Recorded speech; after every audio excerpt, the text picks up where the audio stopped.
So now that we've been talking about substrates and products and enzymes, how do we actually get the substrates in and out of this particular cells that we need in order for for these reactions to even occur, in order for us to be able to get the end product? Well, this has to do with cell transport. So basically, how do we regulate traffic in and out of the cell? So the movement of different molecules and solutes between the inside and the outside of the cell requires it to cross the plasma membrane. So if you recall, when we're talking about the cell, so let's just draw a little circle here, right? The cell is going to have a lipid bilayer. So right here, this is going to actually be kind of like a double layer we can draw. Right, this is a lipid bilayer right here. And this lipid bilayer has a polar side up here and here, as well as a non-polar side right here. So here we can look at it again. So those heads are going to be polar, and those tails, those fatty acid tails, are non-polar. Why do we care about that? Well, this is one of the reasons why the cell or plasma membrane is selectively permeable, meaning that it only allows certain molecules to actually cross the bilayer freely. These molecules include gases such as oxygen and carbon dioxide, as well as small, keep in mind, small, non-polar molecule, and water can also move freely back and forth between the bilayer. There are many other solutes that cannot cross the bilayer freely, so they require different type of transport to actually be transported in and out of the cells. We're going to look at 3 ways in which substrate can enter the cell. The first one being passive transport, the second one being active transport, and then we have one more for the third one, which is going to be bulk transport, so transporting basically bigger things. So let's first look at the different type of transport and just kind of visually get a sense for it. So the first one is diffusion. So this is the one that refers to all the solutes that can kind of freely move back and forth between the plasma membrane. So they just basically diffuse between the membrane. Our mode of transport is passive transport. So when we say passive transport, that means we do not require energy in order to move solutes across the bilayer. In active transport, we do require some sort of energy. So typically we require some sort of active transporter here, and we require oftentimes energy in order to have the solute actually be able to be pumped in or out between the bilayers. We also have these two, which are your bulk transport. So I'll just write BT so we can kind of remember. These are our 2 types of bulk transport: endocytosis, which is moving things into the cell, versus exocytosis, which is moving things out of the cell. So let's look at them in a little more detail. So the first one is passive transport. So if you want to grab a cup of water and grab a food coloring, you can observe this actually happening right here, where we observe diffusion of the color, so the food dye, across the whole solution of water, right? We don't need to stir, we don't need to shake it. On its own, that food coloring molecule will diffuse relatively evenly throughout the water over time. This diffusion does not require any energy, and we can define diffusion as the net movement of molecule down a concentration gradient. So basically from a high amount of concentration to low concentration. So let's think about that and think, what do we mean by that? So consider that we put all of the food coloring molecule originally right here. It's really concentrated, right? Particularly, I'm just talking about the dye molecules themselves are really concentrated. What happens is that we want to move the dye molecules so that they're basically evenly distributed. So it wants to go from a high concentration to basically a low concentration. So it kind of wants to move this way. from high to low. So it's going to slowly start migrating from high to low, and eventually it will diffuse evenly across the water molecule. Meaning that if you take any section, so let's compare this section to this section, there is roughly the same amount of water molecule per dye molecule here as there are here. So a substance would diffuse in a direction by its own concentration gradient. So in this example, the substance is the dye, and the dye is going to move from high concentration to low concentration. So its own concentration gradient. We also have facilitated diffusion, and facilitated diffusion is still diffusion, but it's being facilitated. So that means that there is a transport molecule that will facilitate that. So we can think of that as aquaporin, for example. So water will use, so here's a lipid bilayer. Here is this aquaporin, and water will freely move in and out right here, right, in between the lipid bilayer, but it moves at a much slower rate. So what aquaporin allows is it basically makes this open channel, and it allows the water to move through here at a much faster rate, as well as move out at a much faster rate than it normally will across the lipid bilayer. So it's facilitated diffusion, meaning that the water is still going to follow its own concentration gradient, but now it's just able to move things in. It's able to move in and out of the cell at a faster rate than it would by simple diffusion. Passive transport, as we mentioned, does not require energy. Active transport, however, does require energy. So it's active, meaning that it usually requires some sort of energy input. Most of the time, that energy input is going to be our beloved ATP. Oftentimes, active transport will also require some sort of transport protein. So here's our transport protein right here. This transport protein facilitates the movement of these molecules in. So that means that this transport protein is coupling with this ATP. And what happens is that allows the molecule to bind onto this. The ATP would then be broken down, right? Remember we talked about how the phosphate bonds between the 3-phosphate and ATP are unstable and have a lot of energy. So when we couple reaction, we're basically popping off one of those phosphate.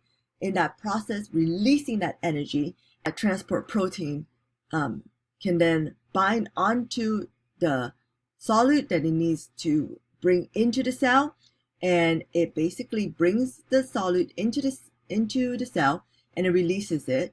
And so the phosphate at this point will be released from the transport protein, and this resets the transport protein back to its original shape that we observe over here, so the reaction can happen again. We're moving the solute in these situations against its concentration gradient, meaning that we're moving it from low into high. So it doesn't want to move low into high, right? A solute wants to move from a high concentration, think of the color dye, to a lower concentration where there isn't as much. Think of like how in a crowd you tend to want to move kind of away from the crowd and give yourself space. Well, these solutes want kind of the same thing. They want to move from a high concentration where there's a lot of them to a lower concentration. But active transport makes it so that they're moving against their concentration gradient. So they're going from low to high. And that's one of the reasons why it requires energy, because the solute itself does not passively want to go that way. So we need to use the energy to kind of push and facilitate that movement. Last type of transport that we kind of want to look at is bulk transport. So we talked about before, I mentioned that bulk transport is trying to move big molecules across the membrane. So these are macromolecules that are too large to be moved by a transport protein. So here we need to use these vesicles, and these vesicles that we can observe over here. So this is an example of a vesicle right here. These vesicles help the cells to take in as well as push out particles that are way too big by just letting it diffuse between the plasma membrane.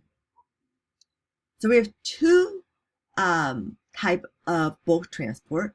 The first one is exocytosis, which is when we take stuff inside the cells, we place it into these vesicles, and then we basically push the molecules that are in the vesicle, so all these big macromolecules that are in here, will get pushed out of the cell. So what happens here is these vesicles, you can see it's also made of a lipid bilayer, and this lipid bilayer will actually fuse with the cell plasma membrane.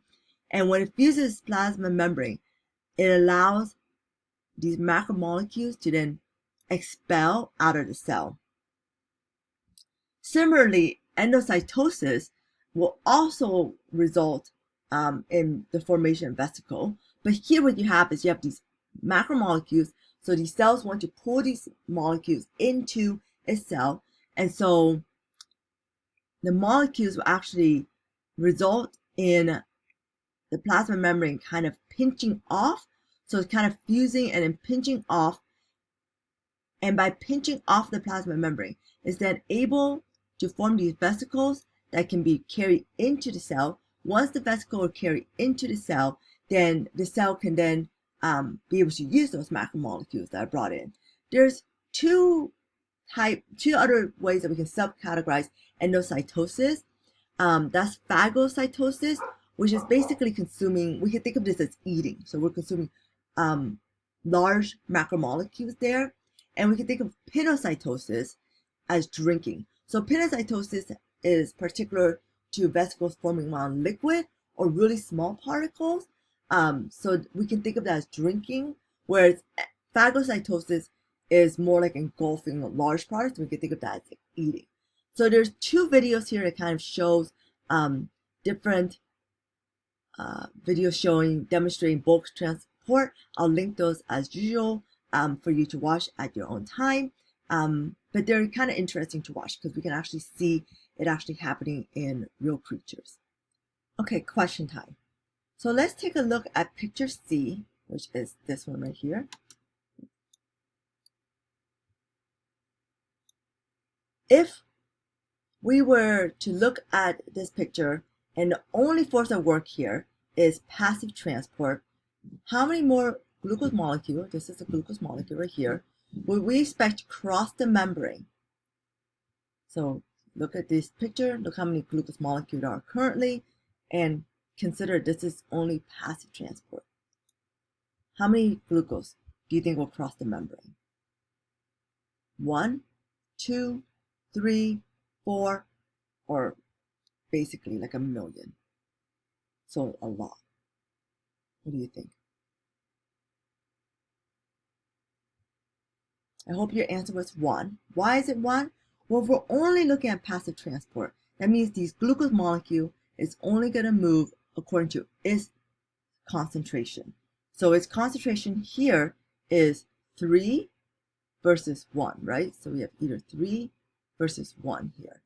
So if it wants to even its concentration gradient, it makes sense that one glucose molecule will move over, and that would result in 2 versus 2, right? So this would be an example of passive transport because the glucose molecule is moving through this protein to even out its concentration between inside and outside the cell. Okay, let's look at some other questions that we can consider. The first bonus question is, what is the specific name of this kind of transport? Okay, so let's look at the whole picture here. So you have these glucose molecule, we have this channel protein right here. This channel protein is pulling in the glucose molecule, it's allowing the glucose molecule to go through it, and it will then push the glucose molecule into the cell, right? We don't see any evidence of it requiring any sort of like energy here. So the most likely type of force here is a diffusion, and particularly a facilitated diffusion because it's actually using a channel protein to assist.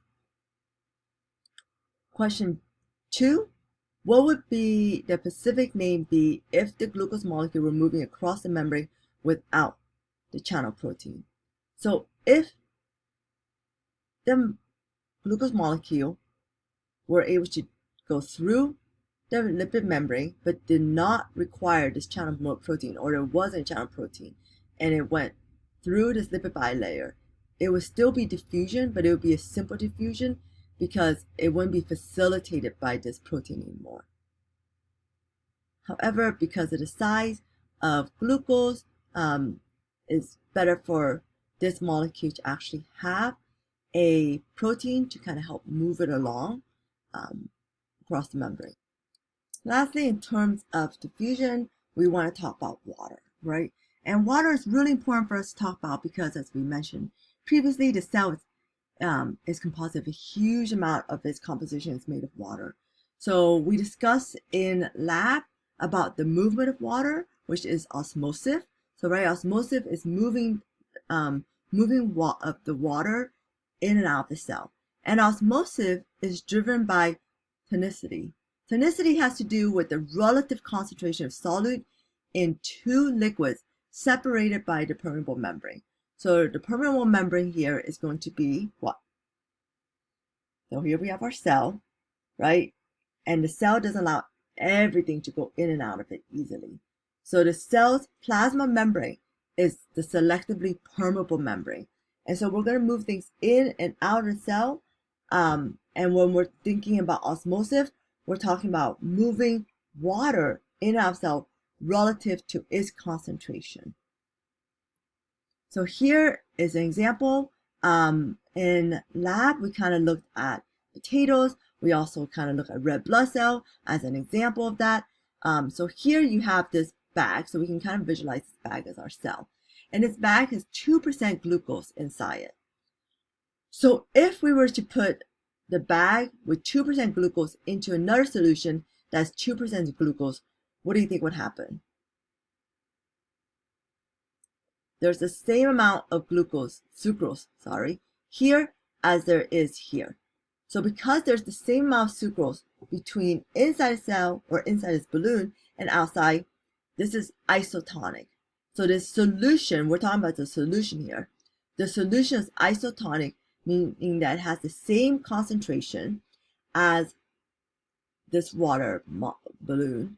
And this is a permeable membrane, which means that water can move in and out. But water is not going to move in and out because there's this equal amount of sucrose molecule within and outside the solution. How about we took this, our representative cell here, this 2% sucrose bag, and we stick it into a solution that has 10% sucrose. What do you think will happen then?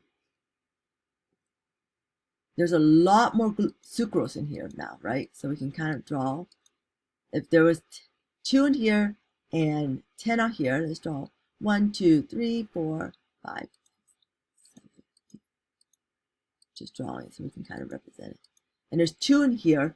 Well, water, right? Water is our is the movement we're observing right here. Water wants to move from this concentration into this concentration. It wants to kind of even out the playing field, right? And there's so much more sucrose outside than there is inside. So the water is going to move out in order to try to even it out. So that for every water molecule, we have an equal amount of sucrose molecule. So it's trying to dilute out this hypertonic solution so that it can kind of dilute that solution down so that it is equivalent to as if it had 2% sucrose. All right. And then our last example, we have 2% sucrose here. And basically, in this example, we pretty much have 0% of sucrose, right? It's just water. So there's no molecule here, and there's 2 molecules here. Now, while 2 molecules doesn't sound like a lot, right? We're representing the percent by molecules. There's just so much more. It's 2 times as much as what we observe in just water. So water is actually going to move into the cell. And when it moves into the cell, it's because the solution, so we're talking about the water being the solution here, the solution is hypotonic relative to what's inside the cell. Okay. Again, I'll link this video so you can watch it in your own time. So let's kind of review it one more time. So tonicity is moving from a higher to a lower concentration of water.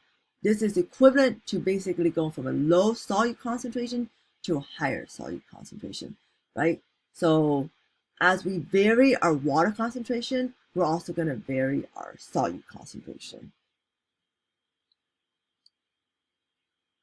So again, two liquids separated by permeable membrane. The one that has the lower solute concentration is hypotonic, right? So here, this solution out here had a lower solute concentration compared to inside the cell. So this solution out here outside the cell is hypotonic. The one with the higher solute concentration is hypertonic. So there's a lot more solute out here versus inside the cell. So this is the solution, which is the cells are floating in, are hypertonic. And water is going to go from hypo to hyper. That's just the way the water wants to move. If there's basically equal or no real movement, it is because the solute concentration outside and inside the cell are similar. And so in this situation, we have an isotonic, right? So we have isotonic here. Okay, and with that, we're done with cell transport as well as chapter 5. We're wrapping that up. See you in the next chapter.